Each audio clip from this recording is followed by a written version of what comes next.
मेहमान खुसूसी honourable MLA Dilip Singh Parihar sahab, इस तकरीब के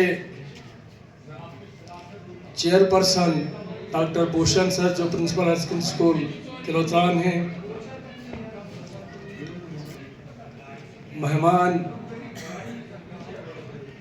गिरामी doctor Mohammad Ashraf JKS SDM Marwah, उनके हमरा बैठे हुए doctor Ishtiyaq sahab JKS CDPO Bhaderwah, CDPO Balesa,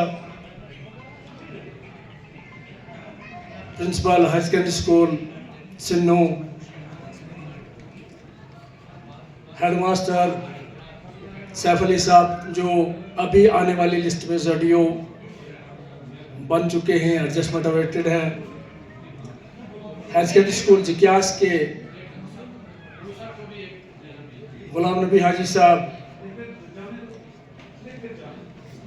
सिन्नू इलाके से हमारे सोशल वर्कर और साबका सरपंच साहब AE महराज साहब जो इसी हायर सेकेंडरी के प्रोडक्ट थे, रिटायर होने वाले तमाम हजरात जिनमें के सफदर साहब हेडमास्टर HS कारा हैं, हमने इकट्ठे काम भी किया है हाई स्कूल मलानू में, हाई सेकेंडरी स्कूल टांटा में, शौकत साहब और हेडमास्टर बड़गी से राजेंद्र चिप साहब, महबूब साहब, और बड़े ही खुशकिस्मत डॉक्टर अशरफ साहब के बड़े भाई जो टीचर यहाँ से रिटायर होने जा रहे हैं, खासुल खास आदमी जो पूरी टीम के अंदर जो हीरो इसके बन चुके हैं, शादीन भट्ट साहब जिनकी बेटी ने इनके लिए दिल खोल के जो बोलना था बोला और तमाम के लिए सबक आमोज बातें बताई समाज के तमाम लोगों के लिए, शादीन भट्ट साहब, गुलफाम साहब, इनके हमरा बैठे हुए, क्या इनका नाम, संग्राम जी, हमारे जाकिर मलिक साहब, डिग्री कॉलेज के प्रोफेसर साहब, तमाम असातिज़ा किराम, सोशल समाज से आए हुए सोशल वर्कर्स, साबका PRI, मीडिया गैलरी के लोग और हमारे कल्चरल एक्टिविटी परफॉर्म करने वाले अशफाक और उसकी टीम। अब नाम ज़्यादा लंबे अगर लिए जाएं तो टाइम उतना ही रहेगा, तो माम जिनके नाम ना ले पाए उनसे माजरत खवा हूँ। सबको मेरी तरफ से बाद दोपहर की सलाम व आदाब। मैं प्रोटोकॉल के हिसाब से हमको बोलने के लिए लास्ट पे टाइम मिलता है, तो मैं उसी हिसाब से अभी प्रिपरेशन के ही ख्याल में था, तब तक अनीस साहब की कॉल आ गई तो हाज़िर हुआ।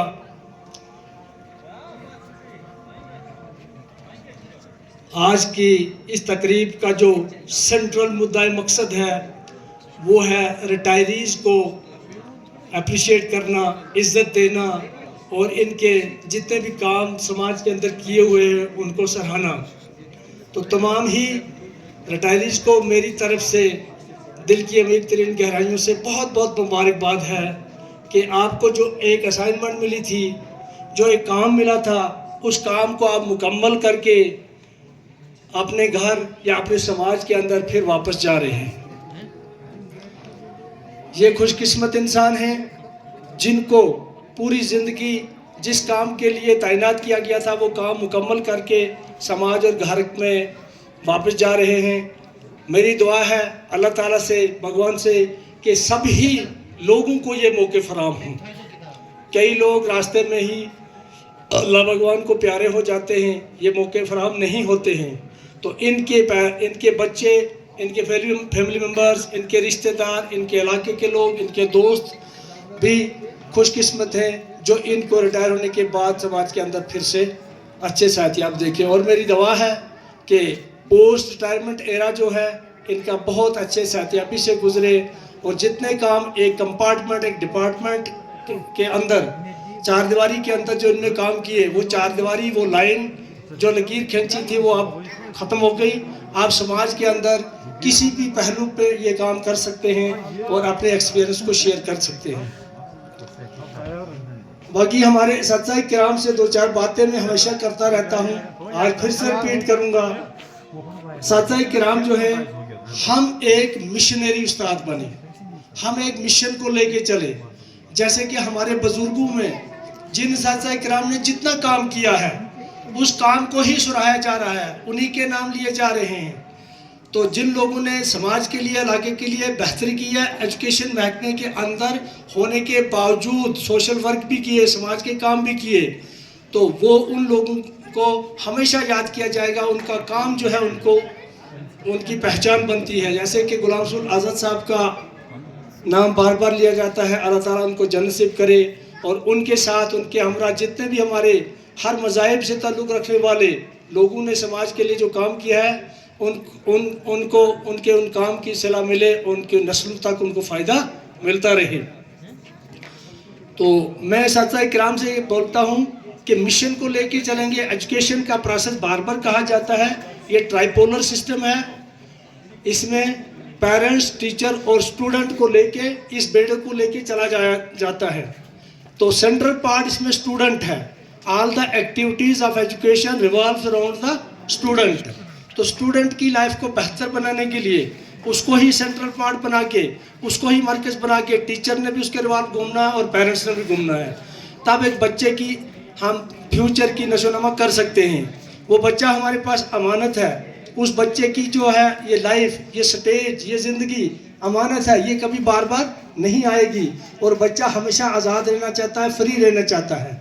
बच्चे को रेडी करना है, कंपल करना है किसी काम करने के लिए। जब तक ना कोई भी इंसान, कोई बच्चा किसी काम को मुकम्मल करने के लिए तैयार ना हो, तब तक हम उसको कुछ दे नहीं सकते हैं।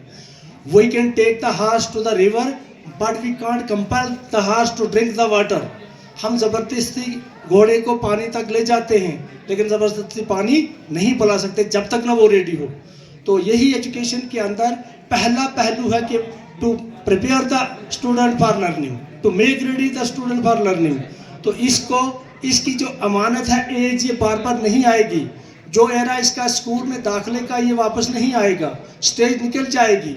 और हमारे पास ये अमानत है, इस अमानत का हम इम्तिहान दुनिया पे भी होगा और आखिरत में भी होगा। बेहतर बनाया होगा तो गुण गाए जाएंगे, नहीं काम किया होगा तो तब भी क्रिटिसिज्म होगी। आज बच्चा सबसे बड़ा ऑब्जर्वर है। बच्चा ऑब्जर्व कर लेता है कौन सा टीचर बेहतर पढ़ाता है, कौन सा नहीं पढ़ाता है। तो लिहाजा अपने आप को प्रिपेयर करके और दिल से तैयार होना है, दिल खोल के किसी काम को करने के लिए तैयार होना है, फिर इस बेड़े को हम पार ले जा सकते हैं। तो टीचर फोरम जो ये स्टेज फराहम करती है, ऐसे स्टेज ये मल्टी टास्क स्टेज हैं। ये टीचर फोरम और रिटायरमेंट फंक्शन के नाम से बनाया जाता है, तैयार किया जाता है। लेकिन यहाँ पर सबक अबोल बातें, एक्सपर्ट लोग, एजुकेशनल लोग, पढ़े लिखे लोग आके बोलते हैं और ये एक किस्म का इंटरेक्टिव सेशन भी होता है। हम लोगों को सीखने की बहुत सारी बातें यहाँ से मिलती हैं। बहुत सारे स्पीकर जो बहुत अच्छा बोला उन्होंने, तो सब लोग हम इनको सीखें, अपने समाज को आगे लेके बढ़ें। तो मैं अपनी तरफ से मैंने दोनों जोन के अंदर काम किया है एज लेक्चरर। मैं इस सेकेंडरी में बलेसा का पब्लिक सर्विस कमीशन क्वालिफाई करके बलेसा का रहने वाला पहला लेक्चरर हूँ जिसने इस सेकेंडरी के अंदर ज्वाइन किया है। डिपार्टमेंटली प्रमोट होके बहुत मुझसे पहले आए, लेकिन पब्लिक सर्विस कमीशन से 2003 में फर्स्ट लेक्चरर मैंने यहाँ पर ज्वाइन किया है। और 5-6 साल मैंने एज लेक्चरर यहाँ काम किया। जब बहुत बड़ी तादाद होती थी, एक ही हायर सेकेंडरी थी बुलेस की, तो इस ग्राउंड के बीच में इतने लोग, इनसे भी ज़्यादा क्लास के स्टूडेंट होते थे। तो जलसे में तकरीर करके, समझा के, पढ़ा के जाता था। और टीचर बात कहता है समाज के अंदर कदर नहीं है, बहुत कदर है, लेकिन कदर टाइम पे मिलेगी। कदर जब मिलेगी, जो हमने पढ़ाए हैं वो हमको समाज में कदर कर रहे हैं। जो हमारी एज या हमारे बराबर के लोग हैं, तो उनसे अगर हम एक्सपेक्टेशन करेंगे और फ्रेंड सर्कल और रिश्तेदारी में ही तो मिलेगी। लेकिन जब क्लास में हमने अच्छा पढ़ाया होगा वही स्टूडेंट समाज को संभालेंगे और समाज में टीचर की कदर ही कदर होगी। ऐसी कोई बात नहीं है। KS अफसर हैं, IAS अफसर हैं, या किसी भी दूसरे डिपार्टमेंट के अंदर, इंजीनियरिंग के अंदर हैं, हेल्थ के अंदर हैं, जो लोग भी हैं, वो बच्चे ने बोला वो प्रिपेयर्ड बाय टीचर्स हैं। तो वो लोग जब टीचर ने बेस्ट प्रिपेयर किए हैं, वो जहाँ भी हैं, जिस स्टेज पे, जिस कुर्सी पे हैं, वो वहाँ से ही खड़े होकर उस्ताद की अदब में खड़े हो जाते हैं। अभी अभी मैं देख रहा था CEO कुपवाड़ा जो रिटायर हुए, तो फेसबुक पर चढ़ाया हुआ था, वो अपनी कुर्सी को जब अलविदा कह के फंक्शन में आए और कुर्सी को गले लग के और उसको किस करके वहाँ से जुदा हुए और आंसू बहते हुए जुदा हुए। क्यों? महकमे से प्यार है, महकमे की खिदमत की है, महकमे से अलविदा हो रहा है। तो लिहाजा ये दुख की कड़ी भी है, खुशी की भी है। दुख ये है कि कोई एक ऐसी स्टेज भी आ रही है कि हमें काम से हटाया गया। खुशी ये है कि हमने एक काम को मुकम्मल करके वापस आए। तो बाकी जो साथी किराम, हमें इनसे गुजारिश है कि इस आज के दिन के बाद इनको कोई नहीं बोलेगा स्कूल में जाओ ड्यूटी करो, बच्चों को पढ़ाओ, काम करो। जब हमको टाइम मिला है, टाइम पे काम कीजिए, टाइम को डिवाइड कीजिए, टाइम से कोई कंट्रीब्यूशन कीजिए, तब हमें इन स्टेजेस के अंदर बोला जाएगा, हमारी तारीफें हमें अप्रिशिएट किया जाएगा। तो किसी भी टीचर की जो मेहनत है, जो डेडिकेशन है, जो आवाम के बच्चों पर मेहनत करके पढ़ाएगा, इनडायरेक्ट में अल्लाह ताला भगवान उनके बच्चों को फ़ायदा बिल्कुल देगा, कोई ना कोई टाइम कभी मिलेगा। तो मैं एज इंस्पिरेशन आपको बोलूँगा कि मैंने जितना अपने आप को वक्फ दोनों जोन के अंदर सुबह शाम टीचर्स के लिए रखा है, किसी टीचर की कोई परेशानी, कोई प्रॉब्लम, कोई सर्विस बुक, कोई रिटायरमेंट, किसी वक्त किसी भी डॉक्यूमेंट्स में कोई प्रॉब्लम है, सुबह शाम किसी वक्त मुझे कॉल करके मेरे ऑफिस में आके अपने डॉक्यूमेंट्स को ठीक करवा सकते हैं। मैं 24 घंटे अवेलेबल हूँ। मैंने लगभग 1.25 साल एज ZDO पटियास काम किया। कोई भी टीचर बोले किसी का कोई काम लेफ्ट आउट रहा, और वो भी इखलाक से। अभी जोन बलेसा के अंदर सर अंजाम दे रहा हूँ, तो 2-3-5-6 घंटे में मैंने अपनी पीरियड भी चलाई। तो उनका सिला अल्लाह का लाख लाख शुक्र है। मेरा बेटा जो है वो अपने ही इस KS के अंदर अपनी कैटेगरी ST के अंदर J&K स्टेट का 3रा टॉपर रहा, और इस वक्त BDO बलेसा अपनी नौकरियां सर अंजाम दे रहा है। ये मैं वो अपना कोई तारीफ़ें नहीं करूँगा। हम एक दूर दराज गाँव से उठ के, हम मेहनत करके, हम अपने आप को, अपने इलाके, अपने बच्चों, अपने साथी किराम की खिदमत में खड़े हैं, कर रहे हैं। तो सब लोग अगर अपनी अपनी यूनिट, अपनी अपनी लेवल, अपने अपने हिसाब से उठ के काम करना स्टार्ट करेंगे, हमारा समाज, हमारा एरिया, हमारा प्लेस, हमारा इलाका जो है, जैसे पीछे हमारे आने वाले लोगों ने चमकाया है, इसके नाम को और रोशन करना है, और बढ़ाना है, और आगे ले जाना हमारा काम है। वो उन लोगों ने हम तक पहुंचाया है, हमने आगे लेके चलना है। तो यहाँ से घंटी तो बज रही है, मेरा तो राइट है, मुझे बहुत बड़ा एरिया है, लिहाजा मेरे एरिया के लोग मुझे सुनने आए हैं। तो मैं हर वक्त आपको सुनने और सुनाने के लिए तैयार हूँ। तो इन्हीं अल्फाज से मैं आप तमाम से माजरत खवा हूँ और इजाज़त चाहता हूँ। और फिर से रिटायर होने वाले, सुबदोश होने वाले या हुए लोग जितने हैं, इनको मुबारकबाद पेश करता हूँ और समाज के अंदर समाज की खिदमत के लिए वेलकम करता हूँ। शुक्रिया, थैंक्स।